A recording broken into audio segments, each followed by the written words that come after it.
वारीशैन और पुष्पडाल दोनों मित्र थे।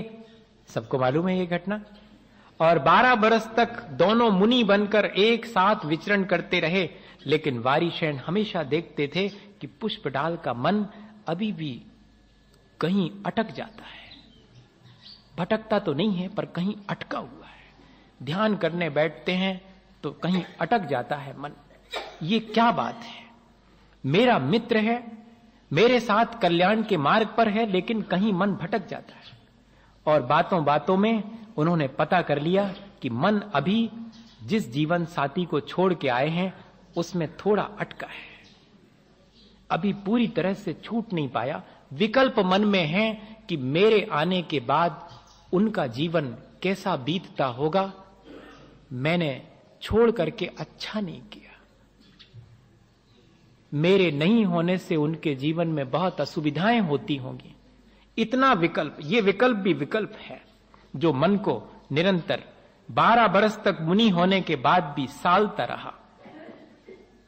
पुष्पडाल को तब एक दिन क्या कह करके कि चले आज अपन अपने घर की तरफ चले, उस शहर में चले जहां से हमने त्याग किया था सब कुछ। और वारीशैन ले जाते हैं। चेहरे पर पुष्पडाल के थोड़ी सी मुस्कान है कि कम से कम एक बार 12 बरस के बाद देख तो लेंगे कैसे जी रही है, ठीक है कि नहीं, मन को संतोष हो जाएगा। वारीशैन ने कैसे मेरे मन की बात जान ली और जा रहे हैं बड़े प्रसन्नता से। और वारीशैन अपने घर के दरवाजे पे पहुंच जाते हैं तो उनकी मां तो चकित हो जाती कि मेरा बेटा मुन्नी बनने के बाद भी घर लौट के आया और मुझे आवाज दे के बुला रहा है कि मां खोलना दरवाजा। चकित है। पर ऐसे बेटे को जन्म देने वाली मां भी छोटी मोटी नहीं होगी। उसने भी परीक्षा कर ली, एक सोने की और एक काष्ठ की दोनों आसन बिछा दी। आओ बेटे, आओ बेटे भी कह दिया। आगे बढ़कर वारीशैन काष्ठ के फलक पर बैठ गए हैं और पुष्पडाल को इशारा किया कि बैठो। और इतना ही नहीं, मां से कहा कि मां, वो जो 32 रानियां जो कभी मेरी हुआ करती थी, उन्हें अपने पूरे आभूषण के साथ मेरे सामने लाया जाए। लाई गई, स्वस्थ और प्रसन्न, पूरे आभूषण से युक्त, एक एक करके निकल रही हैं और निकल गई। मां भी चुपचाप मंद मंद मुस्कुरा रही है कि बात जरूर कोई ना कोई है, मेरा बेटा तो ऐसा हो नहीं सकता। उसे विश्वास है, जन्म देने वाले को तो विश्वास होना ही चाहिए।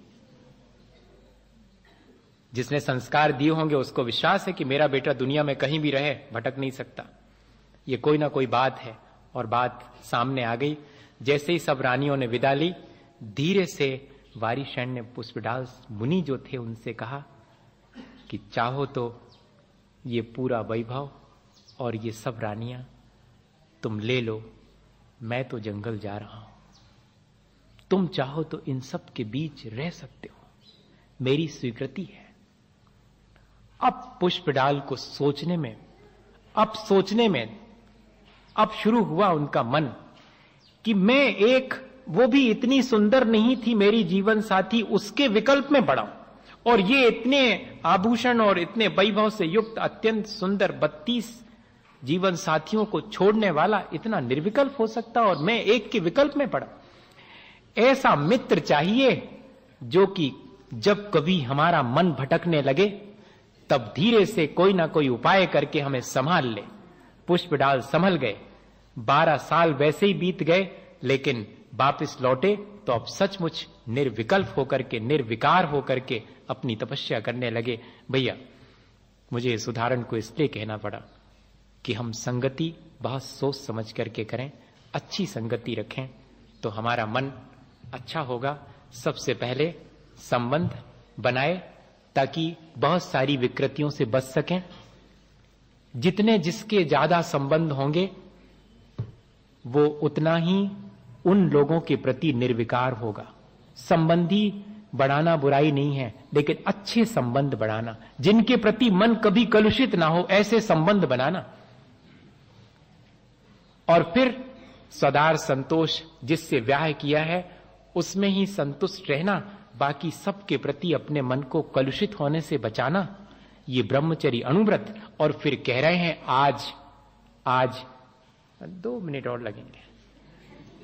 हाँ, वो आज के लिए क्या कह रहे हैं कि इतनी ऊंचाई पर पहुंच गए अगर, तो अब जिसको जीवन साथी बनाया, जिसके साथ आज तक अपनी परंपरा चलाने का संबंध बनाया, अपनी इच्छाओं की पूर्ति जिसके साथ रह के की, अब उसके प्रति भी ठीक वैसा ही व्यवहार जो कि सबके प्रति है, उतना ही निर्मल, उतना ही पवित्र, एक साथ रह करके भी जैसे मां के प्रति प्रेम है, जैसे बहन के प्रति प्रेम है और बेटी के प्रति वात्सल्य है, ठीक यही अपने जीवन साथी के साथ भी होने लगे, तब समझना ब्रह्मचर्य प्रतिमा। और महाव्रत जिसमें स्त्री पुरुष का भेद भी समझ में ना आए, जीव मात्र दिखाई पड़े, ये कौन है ये कौन नहीं है, वो कहलाएगा महाव्रत। अभी तो बहुत कठिन है वहां तक पहुंचना। स्त्री पुरुष का अभी तो भेद नजर आता है। वो दृष्टि कैसी होती होगी जहां सब में ब्रह्म दिखाई पड़ता है, ये बाहरी पर्याय नहीं दिखाई पड़ती है, जिसमें सिर्फ जीवात्मा दिखाई पड़ती है, सब दूर ब्रह्म ही दिखाई पड़ता है, वो ब्रह्मचर्य महाव्रत कहलाएगा।